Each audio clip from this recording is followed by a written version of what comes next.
Looks good on my end, I think.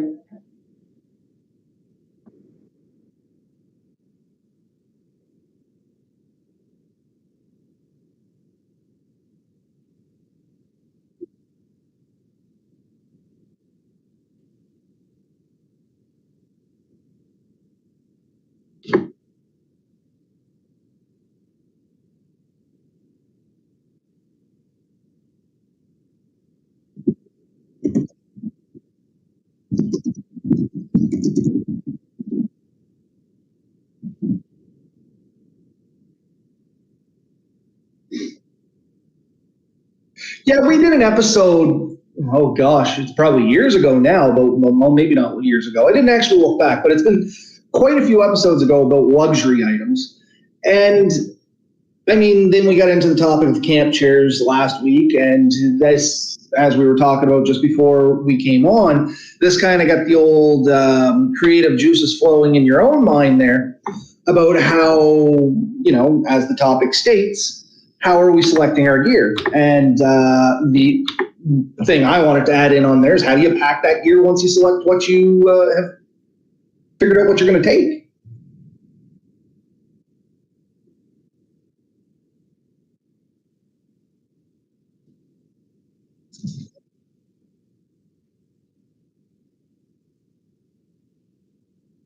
Woo! More money, no volume on Ben. Check your volume there, Ben. Uh,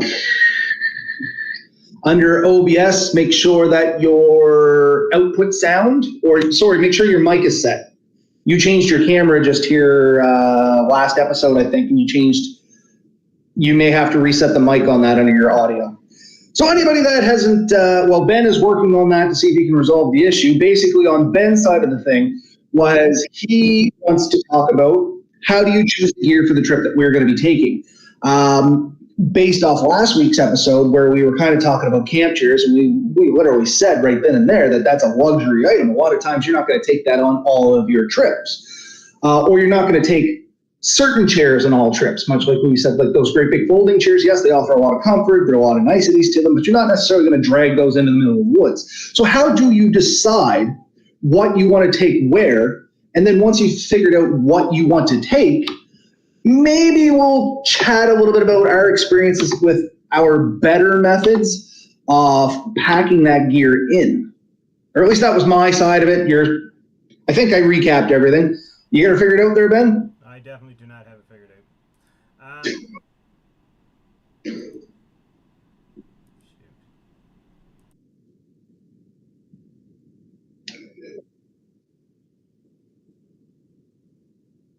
Just make sure the little bar is bouncing back and forth when you talk. If it's bouncing back and forth when you talk, you should be putting sound out. Double click on that option, and it should give you an option for a mic drop down. Very low volume now, so you may have to turn your mic up, Ben.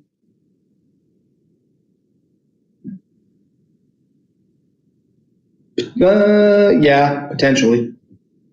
So once again, Ben, I'm just going to allow you to continue to tinker with that to see what you can figure out. So yeah, let's get right down to it. While Ben's trying to correct that problem there, how do you select the gear for where you want to go? And one of the big things, and I mean, this is going to be a no-brainer. I understand that a lot of folks are going to roll their eyes and be like, this is common sense. Well, you know what? Common sense doesn't exist anymore nowadays. There's only acquired knowledge, and much like we have said in the past, we're not experts, but we try to share the knowledge we have. So when we're basing our decisions on what we're going to be taking into the woods, it literally comes down to where are we going? You know what I mean? Like if I'm going to be going to a swampy area, for instance, referring to the chairs of last week, I'm probably not going to take that little camp chair that has the really small legs on it. So common sense isn't so common. Exactly, Nomad. It's not so common anymore. It's a different time. Once upon a time, common sense was, it's the basic skills. Well, everybody should know that. But keep in mind that previously people did a lot more for themselves, meaning they went in and they got their firewood themselves because wood stoves were a lot more of a common option. They processed a lot more of their own food. So the common sense was based on experiences that you learned through your family and stuff like that. So once again, it still wasn't common sense. It was acquired knowledge. Now with conveniences today where you can literally go out, you can buy food, stuff like that.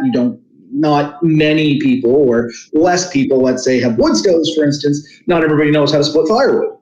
As where if you went back 100 years, guaranteed most people, would know at least a little bit about splitting firewood and stacking wood and how to dry cure it and all that good stuff. And that's much about like how we're going to talk about tonight. Yes, for most of us that have been doing bushcraft for any real amount of time, this is going to seem like common sense, but there's a lot of people coming into the sport, and I am going to call it a sport for the sake of tonight, that they're starting at ground zero. They know they need the basics of equipment, but they don't really know what they need to take where. And a prime example of this, just to tell a little story that I'm sure I've told in the past before, but once again, filler while Ben is still figuring stuff out there. I had taken some people into the waterfall where Ben and I had originally first started camping together, the first time we ever met up, and that's, like I said, story previously. But I had warned them, like, hey, we're going into a waterfall. It's going to be a little bit of a walk in. We have to go around some water holes. There's some muddy areas. Yeah. You may want to pack somewhat light. So these folks ended up bringing an 8-person tent that took 2 people to carry. They had massive folding chairs they were trying to bring, a full cooler, stuff like that. And honestly, that might have been a little lacking on my side with explaining what I meant by pack light. To them, they had packed light because packing heavy was basically bringing everything but the kitchen sink. So they thought they had narrowed it down fine, not realizing that the trek ahead of them was way more than what they had actually thought it was going to be. How you make it out there, Ben? I see you tapping some stuff. Can you hear me?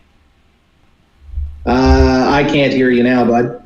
Can anybody else out there hear Ben, if you can weigh in on that? So yeah, they ended up walking in, and what ended up happening was a lot of that extra nicety stuff is, now they can hear you, Ben, but I can't hear you, so maybe you just use gang signs and we'll be good. It says microphone is off for Teams. But yeah, anyway, what happened was these individuals, they ended up literally just dumping a bunch of the gear on the side of the trail as we were walking in. They were just like, yeah, it's not happening. This is too much. It's too hot. Yeah, I can hear you now, Ben. And they ended up literally just setting into the woods off the trail in the hopes that nobody would steal their gear because it was just too much. It wasn't realistic, the gear they brought with them, to go to the area that I was taking them.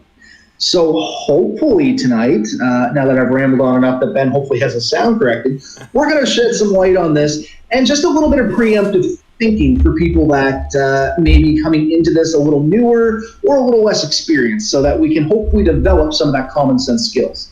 Now that you've listened to me ramble, Ben, does that sum it up a little bit? Did I kill enough time in there? You killed some time. I didn't catch all of it. I had a few different issues here, and I think I got them figured out. I don't know why, but it seemed to have. I've had to reinstall them, mic, for both devices. So, oh well. Not the first time we've had technical difficulties. Won't be the last either. You got 2 guys that live in the woods trying to work with technology. It's just going to go back. Yeah, so like you said, and I did catch this much, when you're leaving, and even, you have to think about the intent. You told friends that they were, they should pack light, and they didn't quite get it. So what I tend to do is really think about what my actions are going to be on the trip, and what would I need for those actions. And I still, as much as I think ahead of this, I still always take a few things because I'm like, what ifs? Excuse me. And one of the worst things when packing is the what ifs, and I think we both have suffered from it. What if this happens, then I should have this? What if that happens, then I should have that? And if you do it all, you take the kitchen sink, right? Speaking of which, I did buy a kitchen sink for camping the other week. Funny enough, true story, Ben has an outdoor kitchen that I've seen to some degree when we did our little bushcraft gathering, the individual Atlantic bushcraft gathering that you, I, Steve, and your daughter and a few of the family members all joined in on there. We had a good time with it, you know what I mean? But once again, that was drive-up camping. We had the luxury of it went like 10 feet from the car. Yeah. You literally could have bought the kitchen sink. So, I mean, if you look at my camping career, if you consider it a career, I guess some people would, I started, at various levels, and at one point we had a pop-up trailer. We loved our pop-up trailer. It was an awesome thing. But that was crowded, and you didn't want to eat inside a lot, so we had an outside attic room on it. And then we had to have things to put the stove on. So we had a Coleman stove. We had a little countertop. We had things to hold. And it works really good. And it's an awesome system. And when I go car camping, I still pull it out because it's the size of a small briefcase when I travel. A little long, a little short, and not really as thick as a briefcase. And it's great. It opens up, and you have like a full kitchen. It's very useful. But yeah, you have to think about that. Is this trip something that I would mind lugging a small kitchen? And if you're only going 50 feet from the car, your answer's probably going to be, that makes a lot of sense. I'm not going to have to bend over to go washing dishes. I can cook at a reasonable level. It's going to be more comfortable. If you're planning on walking 2 or 3 kilometers, that's something you probably won't bother taking. It's a fair bit of weight. It's going to be awkward. You're probably going to damage it trying to drag it through the woods. And honestly, it's not that hard to crouch for 10 minutes to cook. And you're going to look at it and say, how much am I going to do A? How much am I going to do B? Is it worth the effort? Yeah, and just to your point, a couple comments from the side here before they disappear. We got Red Bear Tactical joining us, and he says, I'm a bit of a goof. I have a pack that's set up for hiking, then I have my Jeep set up for overlanding, plus I have a camper trailer set up for family camping.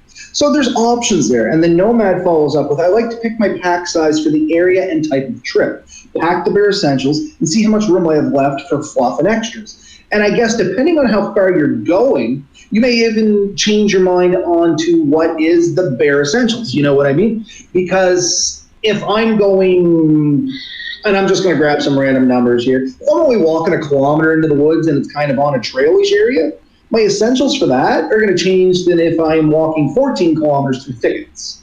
Because what I thought was originally essential, maybe not so essential. You know what I mean? But to Nomad's point, there are some very basic items that you probably are going to take most places you go. You're going to have some sort of shelter, you're going to have some sort of sleep system, you're going to have some sort of cook system, and you're going to have food/water.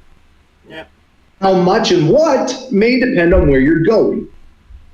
So, and yeah, I mean, that's a good point. Let's start talking about shelter. I mean, shelter can be down to as little as a tarp.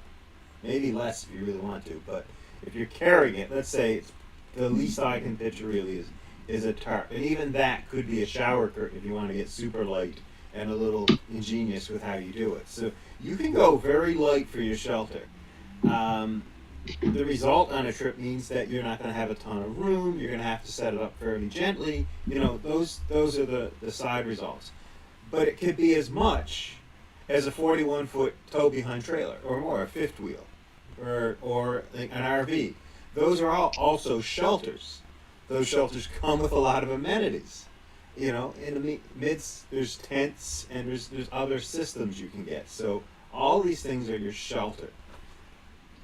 And I guess a point on to shelter, just to interject slightly before we move on, is the shelter you think might be good for the situation you're going into, you may eventually find out, maybe by experience or somebody telling you, hopefully we'll tell you a little bit about it tonight, that it's not the most ideal thing on the planet. If you're going out, for instance, in stronger winds, a lot of novice or people starting into camping think, I'm going to bring my tent because a tarp, I'm going to get blown away. When in reality, potentially your tent might make a bigger wind sail and you may have difficulties in keeping it staked to the ground and it's extra weight that you're dragging through the woods. When in reality, that tarp might have actually been the better idea because you can lay it lower to the ground, you can get a lower pitch so the wind goes over you, providing that you understand the basics of how to set up that tarp to begin with. What is it that we have? We have the Iron Man. Is that what they're called? Those they were a tarp with actually doors on both ends. Oh, the One Tiger Style Iron Man. It'll come to me. Anyway, it is a One Tigers product, and it is. It's just a tarp. You can low pitch it, and Ben and I have actually figured this out, that you could potentially get 3 people in there. You may be snuggly a little bit, but once again, depending on your situation and where you're going, that might be ideal. If it's in, like, now weather here in Nova Scotia, at night it's dropping down to 3-4 degrees, and the winds are still fairly strong, so we're in the middle of hurricane season. getting that low down to the ground and being closer together, it's going to, one, make that, like I said, wedge where the air is going to go over. Two, if you have multiple people in there, it's a smaller area that you're trying to heat with your own body heat, which, yeah, you're not retaining a super lot of heat with a tarp, but I can guarantee you're retaining some. And we've argued this in the past, that even the screens on our hammocks tend to make it a little warmer when they're zipped up. And it's a screen. Wind should blow through that. So once again, keeping that tarp lower down, couple people in there, it's a smaller pocket of air around you that you're keeping inertly warm. And it has the end flaps so that you can, block those off and keep the wind from coming in either side. That may be your ideal option. It's not going to offer you the luxuries of the tent. You're not going to be able to stand up inside it to get dressed or sit up and read a book, but you're probably going to have a better night's sleep because you're still going to be sleeping on the ground or your air mattress or your pad or whatever you were going to be taking in your tent anyway, unless you were planning to bring like a queen size mattress, and in which case, you may have to raise that pitch a little bit, but you can still make it work. And it's going to be a nicer night's sleep because you're not going to be as cold. And you're probably going to have less rippling effect, meaning the tent's not just going to be blowing around in the wind, shaking, and now you're wondering, are my guy lines tied down? Is this thing going to take off in the middle of the night? Are my poles going to break because the wind's blowing so hard? I mean, this comes with experience. You know what I mean? Yeah. I mean, there is a lot to consider that. When you're choosing your shelter, terrain is definitely a huge part of that. Like, me and you both like the hammock, we like a tent, we like a tarp. So there's three options we'll go with. We won't always choose one or the other. If we chose a hammock, we know that if the trees aren't going to be big or strong, or, if we're going to be in an area where maybe we have to set up in a certain, like a tent pad or something, we know that the hammock might not be the best solution. So then we have to look at the other thing. When I was in Keji, the mice were so bad that one of us actually caught one in our hands. Like, Chris actually stepped down on the tail one, had it up. Like, they were everywhere. I was very glad, or I would be very glad to be in a hammock in a location like that, because they're not going to get mice up to me. They'll run underneath me, but they're not going to touch me. Exactly. And I mean, there's a chance it may come down a guy line or something like that, like your actual ridge lines, but it's very unlikely. And on the flip side of that, if you're going somewhere where there's a lot of shale and rocks, maybe a tent's not going to be your best option because it's going to be hard to get comfortable on that unless, once again, you're into those big air mattresses. But if you're packing somewhat light, quote unquote, refer to story at start, for me, like my little 3-person tent and my Hibernate air mattress, probably going to be a poor option for a rocky, stumpy, shaly kind of terrain that I'm going in. Maybe the hammock is going to be better there. Maybe it's rocky, shaly, stumpy, well, not stumpy, maybe it's rocky, shaly, rough terrain with no trees. Now you got to reapproach that. You know what I mean? Maybe you have to come up with some sort of on-the-fly or some sort of homemade sleep system. So the terrain you are going to, much like a lot of our comments have said here, is going to dictate a lot about how you even start thinking about the gear that you're going to want to take. So to Dave's point here, Real Big Monkey 1, how I pack depends on if I'm on foot, on bicycle, or in a kayak. Nomad following it up with, I have a cowboy bedroll, and if anybody's wondering what a cowboy bedroll is, it's basically a wool blanket and canvas tarp as my base, because I can put that on with a hammock, tent, or tarp. And you know what? These cowboy bedrolls, as nomads call them, I always call them the poor man's sleep system, not going to lie. This is how I started out. Literally a wool blanket and a homemade iron skin tarp. And that was just a piece of canvas. Actually, it wasn't even canvas. It was cotton. It was a cotton sheet that I found at a Value Village. Not a Value Village. What was it? It was Frenchie's, I think. And anyway, I did up the old mineral spirits and linseed oil.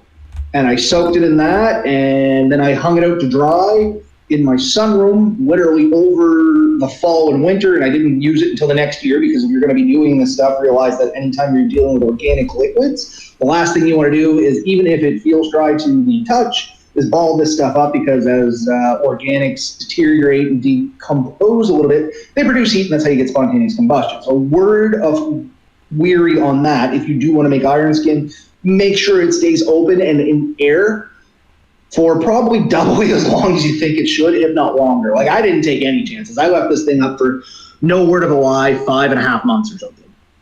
And yeah, I love these kind of sleep systems because the tarp is a little heavy, but the wool blanket, as long as you don't, like, if you can find the right spot to lay down, you just put your tarp under you, over you, and down a little bit to kind of make like a lean-to plus ground sheet, small fire in front of you, and you curl up with your wool blanket, and man, you can be actually pretty snug on that. Oh, yeah. You know what I mean? I mean, we've talked about this before. Aesthetics play a bigger role than what a lot of people would think. You know, when you go, the type of camping you're doing is going to affect the mood, the atmosphere, the feeling out of it. And something like, you know, the cowboy bedroll, just right there on the ground next to the fire, it's a feeling you can't really beat. It's a pretty unique feeling. And so that makes the trip sometimes. If that's the trip you desire at the time, it's going to have a huge effect on it. And it's an interesting way to sleep. Do I recommend it for the first time bushcrafter? It may leave a bad taste in your mouth unless that's your thing, because it is very limited. If you don't understand the basics of setting up a shelter, like wind direction, low-lying areas where cold could be, potential moisture, things like that, you may have a bad experience. I won't lie to you. Yeah. But once you get that stuff figured out, it's a pretty awesome experience. Like, yeah, it's very open, but you couple that with a decent fire, you stay very warm. Like, a long fire is a good option in these situations. It doesn't have to be a roaring fire. A lower, long fire is going to offer you a lot of heat. You're going to sleep very snugly, and it's not a whole lot to take with you. And I think the idea behind the cowboy roll on this was it was very common to be carried on the back of horses. You know what I mean? And a friend of ours, or an acquaintance at the very least, Sam, he is, how do you say his last name? Wenzel? I think it's Wenzel. Anyway, he's an avid period, not camper. What's the word I'm looking for here? Reenactor? No, it's not even reenactor. He chooses to, when he does his outdooring and stuff like that, he's very period specific, and he takes from like being to, yeah.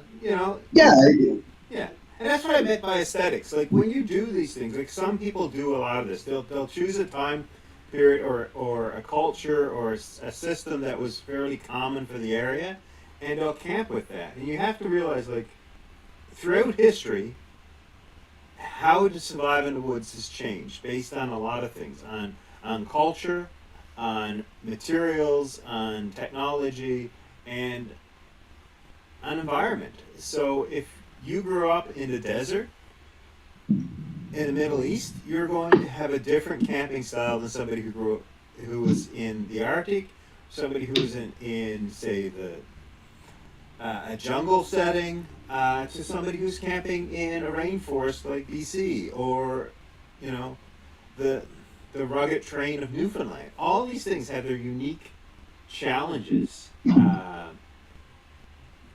So, if you figure it out, but those things, like, those styles really do change the thing. So back to packing, because we got to keep this on focus. Yep. The big thing is determine the type of trip you want to do, and then figure out, what do I need to make that trip happen. And then you start laying that gear out. This is what I'll often do. I'll lay all my gear out. You see some guys will take their tarp and they'll open it up on the ground and they lay everything in there. And then you can sit down if you want. Like, take a checklist and write everything down, and then write what the purpose of it is, and say, oh, do I really need this? Okay, I got 3 types of soap. Do I need that? No, I can get one soap that does everything. And I mean, something like that exists. So I picked this up, Wilderness Wash. You can wash dishes, clothes, face, hair, whatever with this. So it's an option. And it should probably be biodegradable as well, right? Like, it's environmentally friendly to some degree, because just a quick note on that without derailing too much. If you bring your Dawn and your normal hard bar dish soap and you're washing in a river, not necessarily good for the fish of that river. No. I mean, try to choose products that are good, but as you walk through your list and you look at it, often we're overdoing it. And think about, can these items do dual duty And if you do, is it degrading one of the duties or not? So, clothing. Some clothing could be worn to keep you warmer. So if you don't have, say, a minus 15 sleeping bag, and you're planning camping at minus 15, you can use the clothing you have to boost that temperature. You can use the hand warmers like we've talked about in the past to boost the temperature of that thing, because it's going to produce a bit of heat inside. Now the heat you're losing is being replaced by a different method. These are things you can do. The roll, the bed roll. If you have a tarp that's big enough to flop over the top of your gear, even inside the tent, that's going to trap that air and stuff inside better. It's going to keep you warmer. So that will add to it. Do make sure that whatever you put on top of your sleep bag isn't crushing insulation and then making a negative effect, because you can. But there's a lot of stuff you can do to add to these things. If it's a nice night, you can potentially get away with literally a sleeping bag and bivy bag. And a bivy bag is literally, it's like an outer sleeping bag that's just slightly waterproof. You just curl inside it like a cocoon. And I mean, that may be your style. And to Ben's point, depending on how you want to go out and do that camping trip, like in Sam's instance, he knows he's going to be taking some heavier items and things like that. So when he is trekking, he picks his trails accordingly, or I assume he picks his trails accordingly. He's probably not going to pack all that stuff up and go, that thicket of evergreen over there that goes for 100 kilometers, I'm just going to bullhead through that and hopefully set up. Maybe that will be an adventure he has occasionally, but I imagine more specifically, he's like, okay, I know the wool blanket's a little heavy, I know the canvas is really heavy, I'm probably going to stick, if I'm packing this, carrying it physically, I'm probably going to stick to more opener areas. One, it's going to give me a better opportunity to set this up when I get in there, and two, it's not going to be so strenuous on me when I go. And we've talked about this in the past, that yes, it's only another half a pound. Oh, it's only an extra pound. But take that extra weight and times that over the distance you plan on traveling. So an extra pound over a 7-day trip where you're trekking 20 kilometers a day. So let's say a 5-day trip, 20 kilometers a day, you're doing 100 kilometers, and I'm just pulling numbers out of here. An extra pound walking 100 kilometers is going to make significant fatigue. And not only the weight of the item, perhaps the bulk of the item or the ability to carry that item is also going to play into that. Much like the story I told at the start, it wasn't the weight of the chairs that threw these folks off. It was just the unwieldliness of them. They were tangled into everything. They were always flopping around. It was just tiresome to literally carry. Well, we said there's three things that really create a problem. Weight is one, bulk is the other, and the third thing is functionality, right? So rarely do you get something that can do all three, right? You can get something that's, if you can find something that, and cost, I guess, falls in there, but if you can get something that weighs very little, costs very little, and has no bulk, and does a lot of stuff, then you found like the ultimate thing. So maybe there's four things in there. And that's why we always recommend drum liners. And everybody makes fun of us for drum liners, but drum liners are they're inexpensive to a degree. Yeah. They serve multiple functions. They can be a water container, they can be a poncho, depending on the size of the drum liner. If you split it down, it can literally be a tarp for a shelter. It packs down small and weighs practically nothing. And this is why we recommend throwing a drum liner or a big garbage bag at the bottom of your bag. You would be surprised at what you can do with that. And it literally is one of those items that fold up into practically nothing and weigh practically nothing. Yeah. And you're right. Like I was at Mecca a little while ago, and there was a sale on some of these stuff sacks, the different sizes you can buy. And they were still nylon and all that, and I bought a whole bunch of them, and I love them. But that plastic bag, although less durable, arguably, is about the same weight and generally a fairly bit bigger and very functional. You just have to, that it'll stretch and tear a little bit easier than, say, a sil nylon bag. But it's cheap. And no, I'll let you finish your thought first. No, that's kind of it. It's cheap, easy, it works. It's a good method. So just a comment from the side here. Nomad makes a very good point. I kind of want to drag this out a little bit. is my biggest struggle is always fighting against my desire to have double and triple redundancies on everything. And it's something that we've said in the past, and you've heard other bushcrafters, survivalists, and other things said. 1 is none, and 2 is 1. Yes, But I agree to that, but can that 2 potentially do more than one thing? Like having 2 Bic lighters? Yes, 1 is none, 2 is 1, you have 2 Bic lighters. However, if you have a Bic lighter, a ferro rod, and a knife, well, now you have the 2 methods of fire starting, plus you also have a knife. You know what I mean? And maybe that knife is now going to be, you can use it for meal prep, you can use it for camp stuff, depending on the style of knife. Maybe you're going to start carving some of the things you're going to potentially want while you're in the woods. We've talked before about making our tent pegs while we're in the woods. Like, I hardly ever take tent pegs with me. I just make them when I'm there. so tent pegs is a good example. So when I was going to go right to, and you hit me, you beat me to it. Tent pegs are one, poles are another. Yeah. You can get away with using, like, depending if you have an internal rigid frame tent where they slide through, you know, loops and stuff like that, that's a little more tricky. But if you have an external pole fence, you can get away with some pretty funky stuff and not have to use the poles. Well, there's a lot of tents out there now that use tracking poles. So your tracking pole is your tent pole. But the reality is, you can go one better. Measure out the height you need of the pole as a single piece of string. You have a backup string in case you ever need it, but it's measured. And then you can cut 2 sticks. So now if you don't need hiking poles, because a lot of people don't need them or don't want them, and when I need a walking stick, I just cut one. And when I'm finished with it, I toss it. I'll burn it at night. I'll cut another one the next day if I need it. Or I'll carry it for weeks. I have some that I've kept for years. But the reality is, if I only use it when I need it and I can afford to toss it, then the weight to me is 0. So, exactly, because you're already carrying the knife. So when you look at that, you say, okay, 1 is none, 2 is 1. Well, yes, but if I can make it for free, weight-wise, cost-wise, and everything, in the woods, then none is fine, right?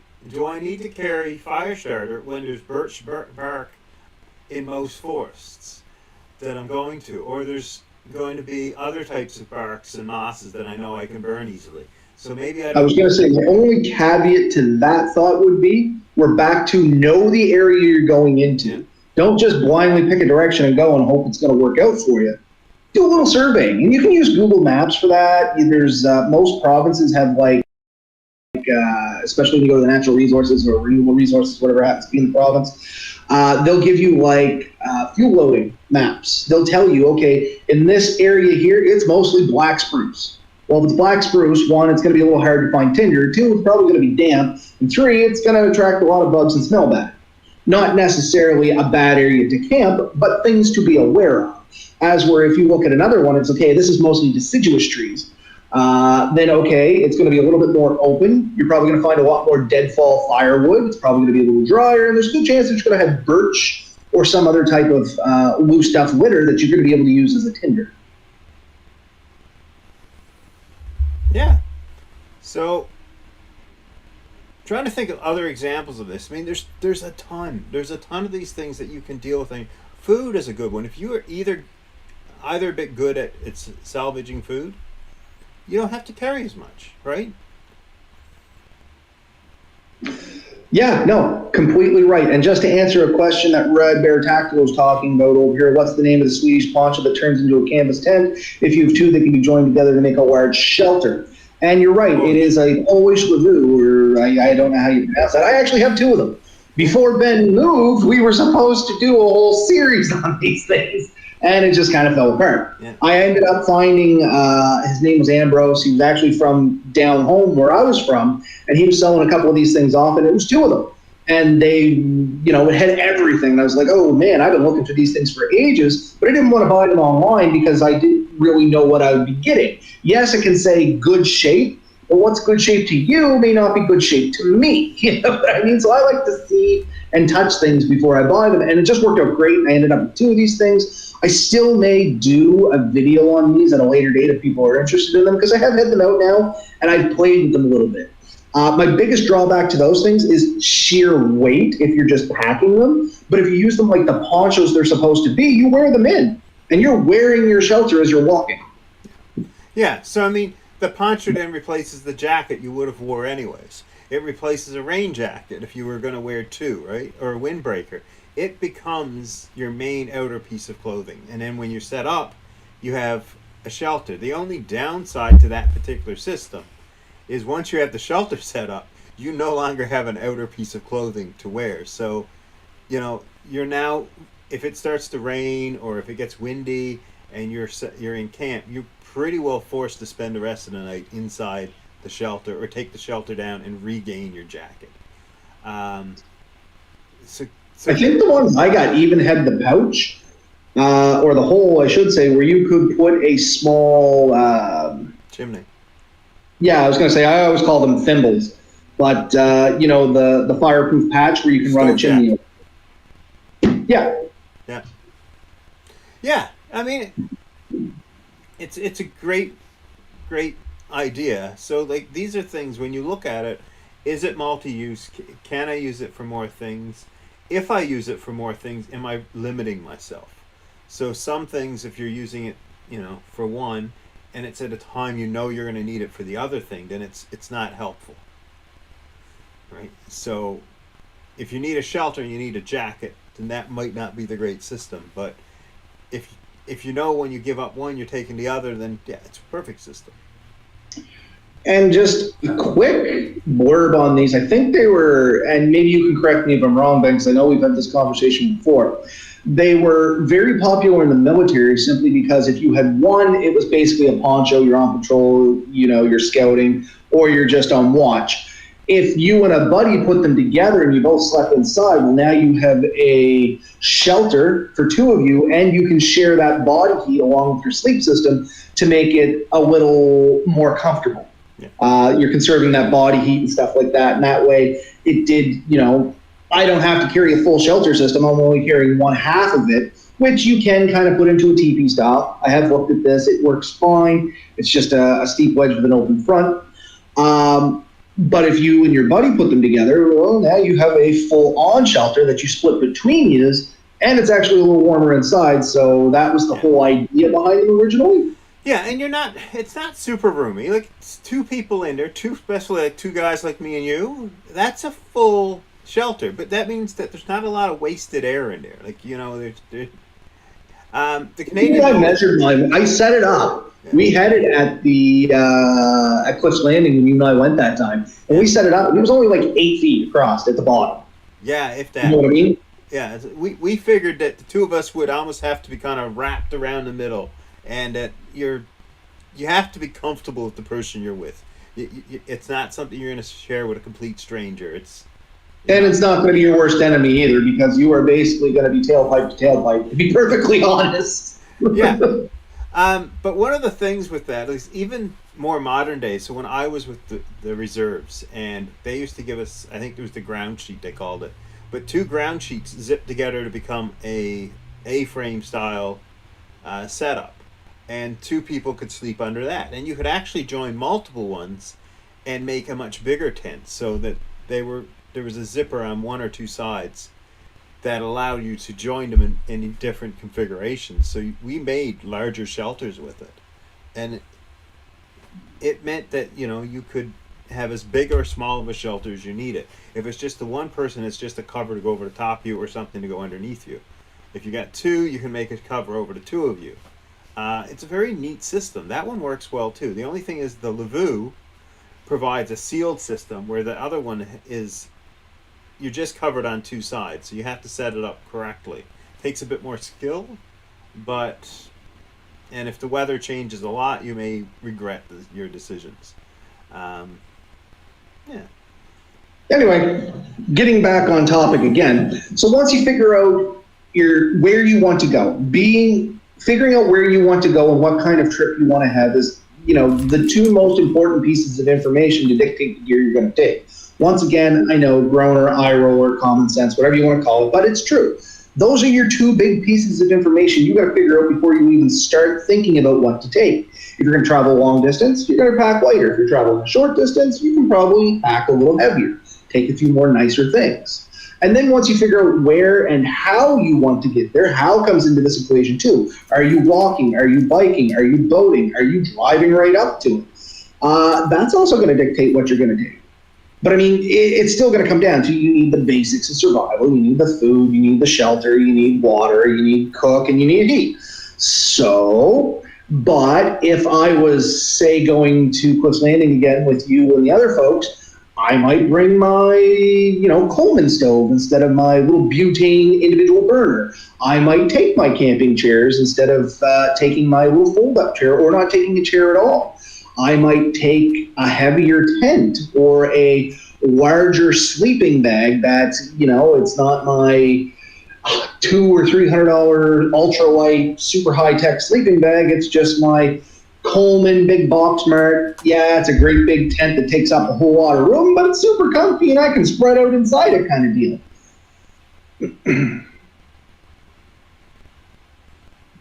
Oh, yeah. I see the gear. No, I was...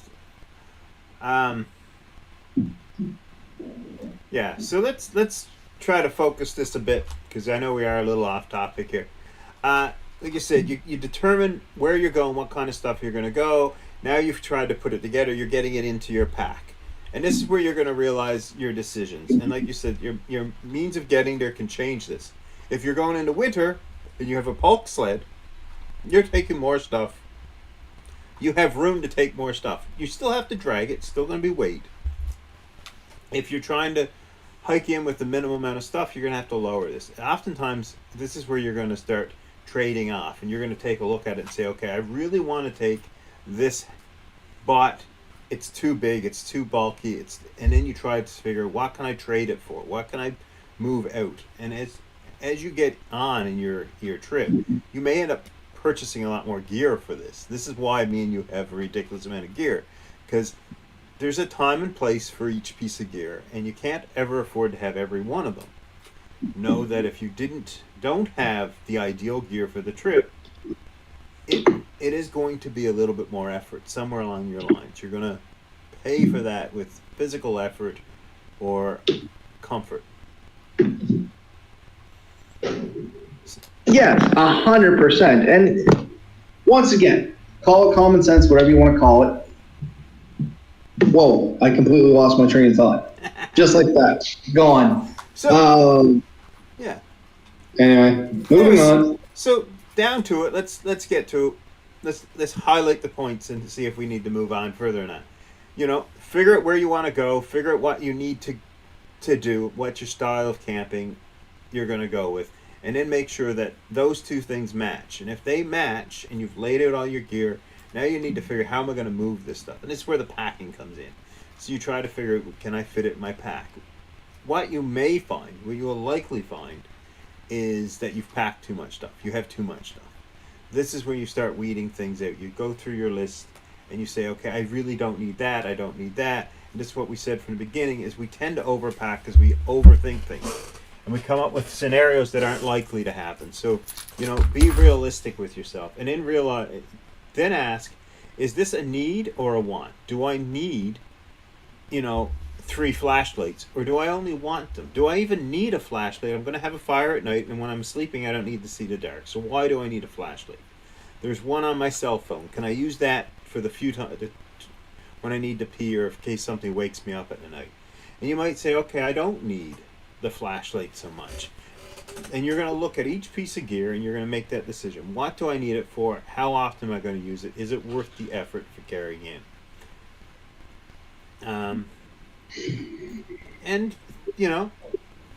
let's use the chair as an example of that. That's a really good example because it is a luxury item. You can survive without a chair. We said last episode, a sit pad could easily replace that. And honestly, the bag, if it's waterproof with your little, your compactor bag or your drum liner, if you have some clothes in a drum liner, you can put that on the ground, sit on it. That's going to be perfectly adequate as a chair. Yep. And you need it to take that anyways. You need a change of clothes. That's pretty well a minimum thing that we all take. Change of clothes, shelter, way of eating. Do you need a stove? No. Right? You can cold soak. I know you've been doing the cold soak oatmeal and stuff. Yep. Right? So look at everything. Do I need it? And then do I want it? And if I want it, is it worth the effort? Once you come up with that, you're going to kind of get your list down a bit. So 2 more points from the comments here that play into this is Red Bear Tactical, my worst problem is deciding the menu, deciding what I'm going to eat while you're out there. And then the follow up from Dave is a lot depends on if you're bringing kids with you. What will they carry? Will you have to carry it for them? So yes, food can be a little disconcerting depending. Once again, I've told this story 100 times. I'll probably tell it 100 more. Ben and I, when we first started camping together, had very different outlooks on food. Ben liked to eat very well, had good food.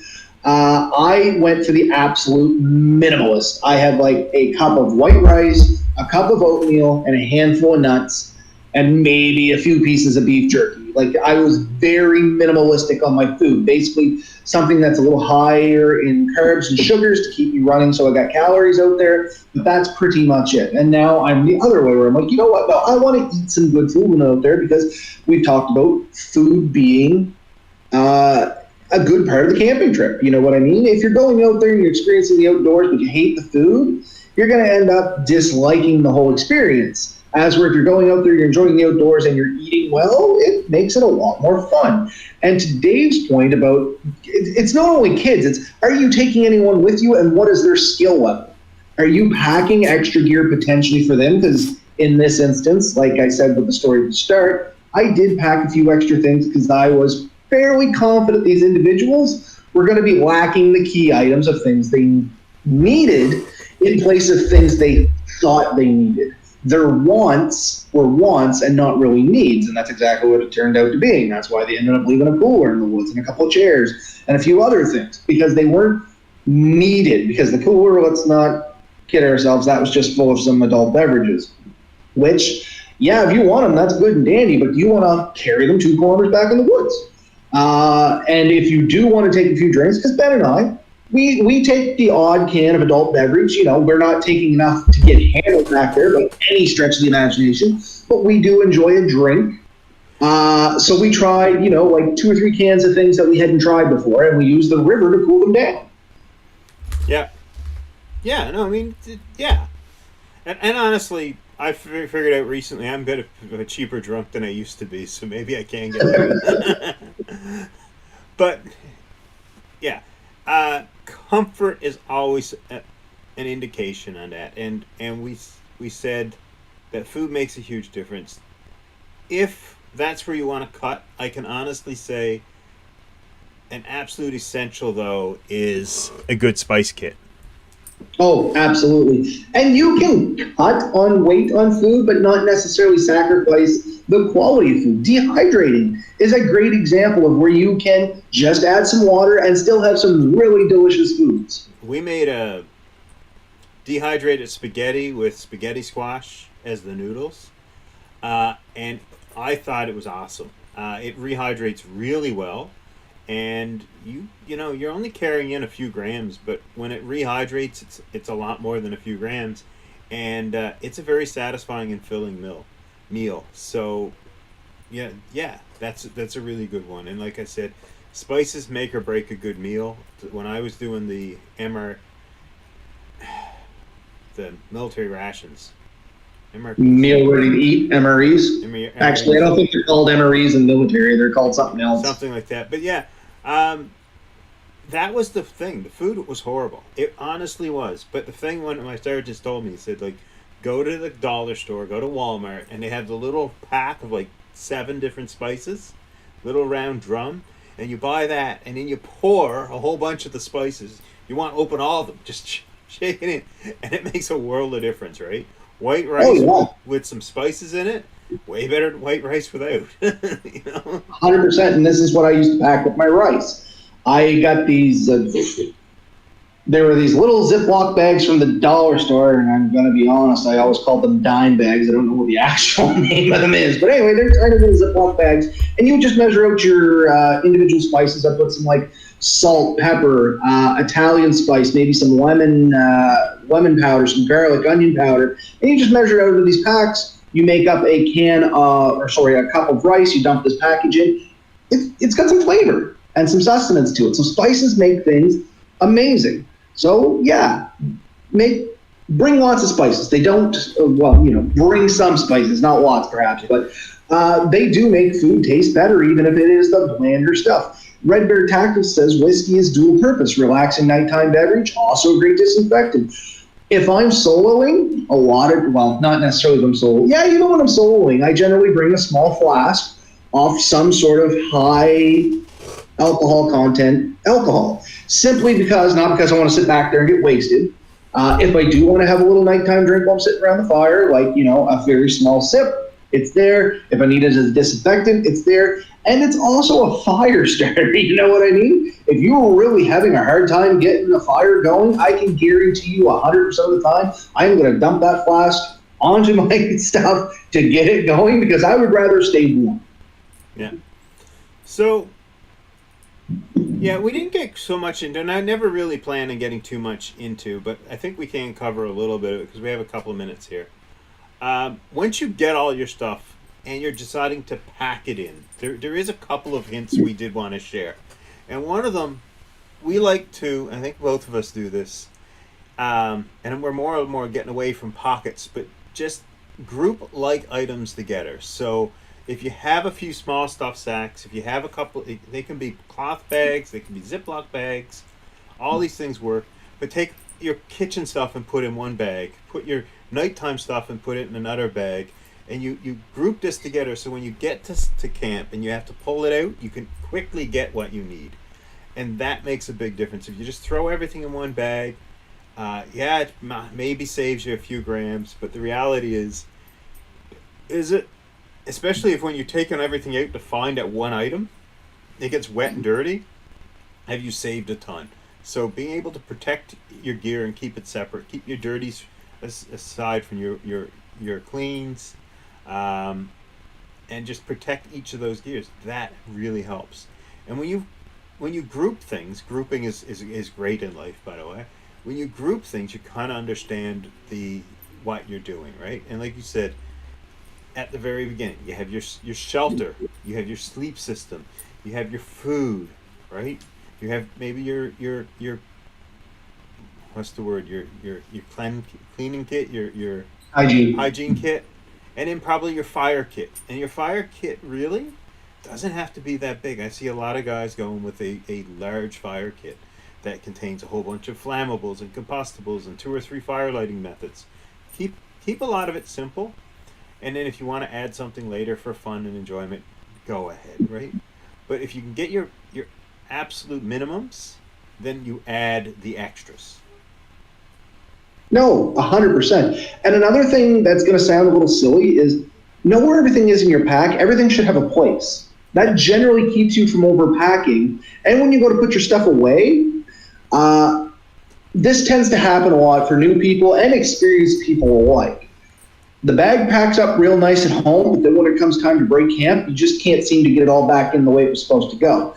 Generally, that's because you didn't really know how it went in the first place. Everything should have a place. 1, it goes back in a lot better. 2, is during the middle of the night or something like that, you need to find something specifically, you can do it with minimal light because you know where it's supposed to be and what's supposed to be there.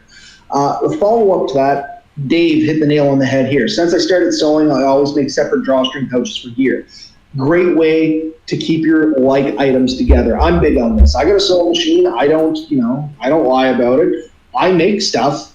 I make pouches for my folding shovel. Do I necessarily always take my folding shovel? Absolutely not. But I have a pouch for it in case I do want to take it for some reason. If I'm going out on a foraging adventure or something like that, I know I'm going to want to dig up some burdock root or something like that to make some impromptu coffee. It's way easier to do with a fold-up shovel. But once again, depends on the trip I'm going to be taking. You have made pouches for your saw. We have both made pouches for like our fire kits and things like that. You made a custom pouch for your spice kit. Yeah. You can make a lot when you have the options there to make it. So don't necessarily go, I'm not buying a sewing machine. I'm too whatever for that. Hey, you know what? You don't even need a sewing machine. Honestly, here, I'll show you, because I can do this in a second. And you don't need a big sewing machine if that's what you wanted. I started out with a handheld sewing machine. Yeah, I mean, I bought a goop. So, excuse the obvious blatant uh,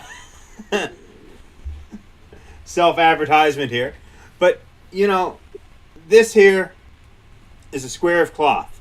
You can take your items, lay inside of it, and then just pull the four corners up and tie it off. That'll keep things separate. Or you can just roll it up, like fold it over the top and then just roll the ends in. That just keeps yourself separate, and then you have a piece of cloth you can use for something else. So this would make a fine fire kit. You do not even need to know how to sew. All you need is a square of cloth. My spice kit is literally a square of leather. Yeah. Right? And something I do with my clothes is if I'm taking full changes of clothes, and we've talked about this in the past, so I'm not going to beat that dead horse, but if I'm taking a full change of clothes, like I'm going to take an extra shirt, pants, socks, underwear, the whole bit, I roll them up into their own individual little rolls so everything stays together. They pack a lot nicer. And if I need to change, I just know I grab that one roll, I have everything I'm getting there. I don't need to dig to the bottom to find my socks. My underwear is somewhere over here. Oh, there's a t-shirt jammed down in this corner. I don't even know where the pants are anymore. No, you just pull that roll out, bam, full change of clothes. Well, that was actually a habit I got into when I traveled a lot with long-haul trucking. All kinds of room there, but it just made more sense to keep everything in rolls because every day when you needed to change, it was just bang, you were done. It was there, you knew what you had. My trick for that one is simple. I take my shirt, I lay it down, I take my underwear, my socks, put on the shirt, roll the sock, all that up together, and I stick it in one leg of the pants, and then fold that up over, and then I have everything in a unit. You can actually roll that one leg over the whole thing, and it's one little tube, and it's self-contained. And like you said, you grab it. Much similar. I start with my socks with the lag holes facing out, roll everything up, and then you roll the socks back over the whole thing, and it keeps it into one solid tube. Yeah, but keeping all that items into one unit really helps when you get to go, because then you have, like you said, you can grab it. Now, sometimes it's going to turn out your socks will get wet, and you'll need to pull out, and you'll ruin one set. That's fine, but that's where you're going to set the other set to dry. You'll recombine it later. You'll fix that. Eventualities happen, but keeping things like that works really well. When you go to make a meal and know that your spork and your spices and your plate and your cup and your tea is all in one place and everything you need is there, and you can grab that one bag and do that whole meal, that's great. When you're making meals, some guys plan their meals by the day and then by the meal, so they might have it separated within one bag, and then they'll have it. So when they go, this is day one. This is my food for day one, and I can have my breakfast right now, and I eat that. And then I'll have my lunch, and I'll have my supper, and there's some snacks that are maybe loose in the bag. And then you plot everything out like that, And that actually cuts down on overpacking. Specifically that one, it's a great thing for people getting into it to learn what they actually need to take when it comes to food. Much back to the comment. You froze. Okay. The backside to this is keep in mind it might be a touch more food than you originally expected, because generally when you're out in the woods, you're going to be burning more calories. Same as water. I very rarely take water in with me, or if I do take water in with me, it's basically a water bottle. We have talked about water filtration systems and disinfecting water and stuff in the past, so I'm not going to go down that route. But much like I'm sure yourself, Ben, drinking water becomes part of the plan of where I'm going. And once I get there and find that water, I tend to, I use the Sawyer Mini. Selfless plug for Sawyer Mini. We're not sponsored by them, but that's what I tend to use. It does some outrageous amount of water, like 150,000 gallons or something like that. Yeah. If you figured out the average of 4 gallon a day, it's enough to do 10 years. Yeah. You know what I mean? Providing you take proper care of that. So you don't need to carry water in. Water doesn't pack well, and it's incredibly heavy. But you do have to pay attention that you are going to an area with water. A Sawyer Mini is not going to do you any good in, the Sahara flats. There's no water there. Yeah, it's true. Most places in North America I've been so far, I've always been able to find enough water to filter.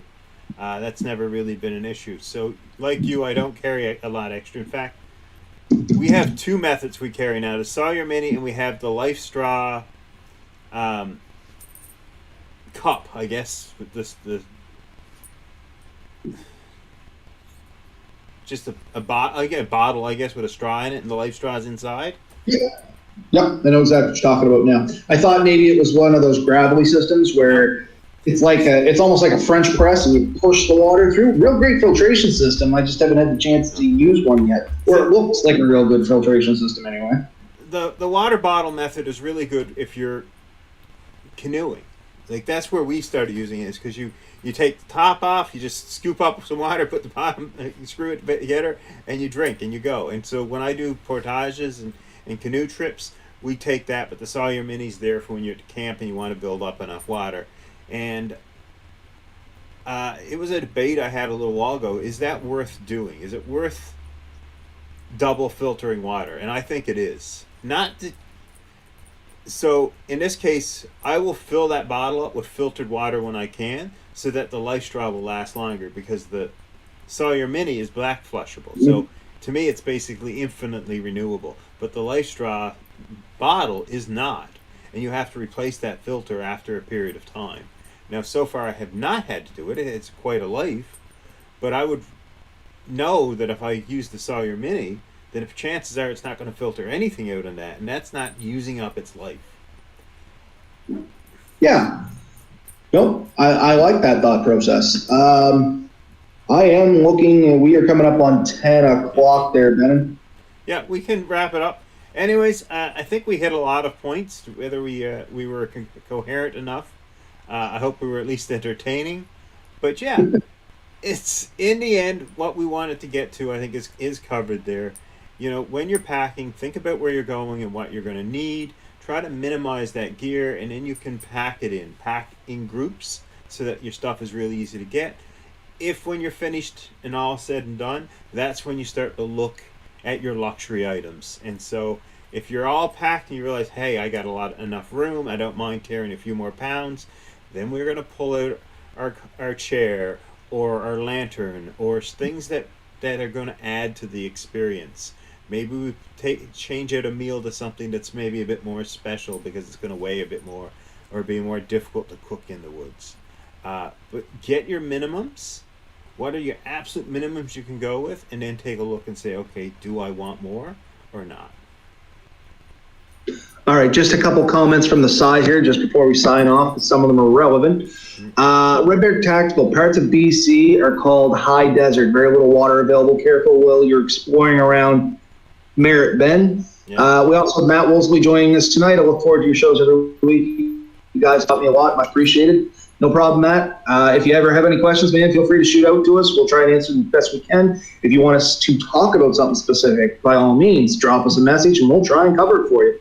Now, one from Dave there says, in some swamps, you need to bring a millbank bag to keep your Sawyer from clogging up as fast. And good point there. Depending on the water you're going to and what the sediment level and stuff is in that, you may need to filter it with something like a millbank bag, or sometimes you can get away with literally using a bandana or a piece of cloth and filter out that heavy sediment before you start filtering it. It's always good, unless it's free-flowing water, even if it is free-flowing water, to have some sort of pre-filter to get rid of that heavy sediment, because yeah, it is going to clog up your Sawyer Mini specifically, because those have little micro holes in them and stuff like that, as where the Life Straw, I think, works more on an actual filter system, less tubules, more filter. Either way, they're still both going to clog up fairly fast, and it's something worth keeping in mind. Yeah. No, I mean, it works. It's exactly what I said for the Life Straw. The Life Straw has a more finite life than the Sawyer Mini. The Sawyer Mini still has a finite life, and anything you can do to improve that, like pre-filtering through a sheet, or even folding the sheet over a couple times, will filter even better. If you have a method of pre-filtering, that's a great method. And take a look at your system. But every level of pre-filtering may require more equipment to properly do it. And at some point, it just may not be worth it. Remember, cost-wise, even the Sawyer Mini is still, I think, around $30. It's not super expensive, so if it did get overly clogged and you had to absolutely replace it, that's not the end of the world. It's still cheaper than a lot of these ceramic systems that were out there for years, and have a more finite life even still.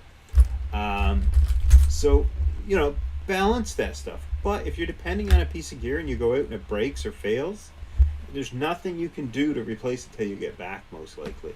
Um, you know, if you're still in doubt, you can also boil your water afterwards. So you filter out the particulates, but then boil in case something still worries you. I mean, there's always those options, right? Just sitting water in a bucket for a few hours, a lot of the sediment will sit down to the bottom and you can just skim off the top stuff. That'll help. So these are all great ideas for that. But yeah, definitely. I think we can wrap it up. Get out there, have fun, take some time, think about your gear and what you're packing and can you improve it. And sometimes what you're going to realize is there's better gear you'll want. That's something to save up for. And for me, the goal of saving and pining for that new product, I'll do that for weeks before I'll buy it, because it's part of the excitement, finding the next perfect piece of gear to make my setup even better than what it is now. It's, for me, it's part of the fun, part of the challenge. Maybe someone else finds that boring as hell, but I think, Robert, you're in the same boat. You tend to like enjoy finding that next product. I do enjoy doing some research to the point of almost being obsessive sometimes, as Melissa would tell me. But it is part, like, for a lot of us, it's a large chunk of money you're only going to get to spend once. There's not potentially a second chance right around the corner. But yeah, anyway, that's it for me for tonight. I think we had a great topic here. Thank you to everybody that joined us here. Red Bear Tactical, Dave, Matt, Steve, Nomad, Danny popped into the comments there at one point. If I missed anyone, I apologize. I'm just looking at who happens to be on